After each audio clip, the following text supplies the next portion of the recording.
আজ আমরা শ্রী শ্রী শারদা মায়ের জীবনের অন্যতম একটি অলৌকিক ঘটনা নিয়ে আলোচনা করব। তাহলে চলুন শুরু করা যাক। মা শারদা একদিন কথায় কথায় তার ফেলে আসা দিনযাপনের স্মৃতিচারণ করছিলেন। তিনি বলেছিলেন, আমার 13 বছর বয়সের সময় একবার কামার পুকুরে গিয়েছিলাম। হালদার পুকুরে নাইতে যাব, ভয় হতো। খিড়কির ছোট্ট দরজা দিয়ে বেরিয়ে ভাবছি, নতুন বউ কি করে একলা নাইতে যাই।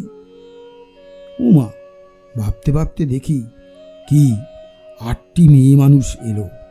আমিও রাস্তায় নামলাম। নামবার পরেই তারা 4 জন আমার আগে আর 4 জন আমার পেছনে হয়ে আমাকে মাঝে নিয়ে হালদার পুকুরের ঘাটে চলল। আমি স্নান করলুম, ওরাও করলো। পরে আবার সেরকম করে বাড়ি ফিরে এলো। ওই সময়টা যতদিন ওখানে ছিলুম রোজ এই রকমই হতো।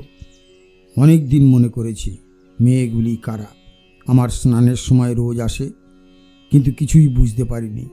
হ্যাঁ বন্ধুরা, এটিই হলো শারদা মায়ের জীবনের অন্যতম অলৌকিক ঘটনা।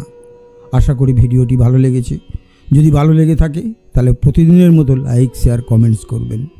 আর একটি ছোট্ট অনুরোধ রইল, যারা এখনও আমাদের চ্যানেলটি সাবস্ক্রাইব করেননি তারা অবশ্যই সাবস্ক্রাইব করে আমাদের পাশে থাকবেন। তাহলে আজকের মতো বিদায় নিচ্ছি। আবার আগামীকাল কথা হবে। নমস্কার, ধন্যবাদ।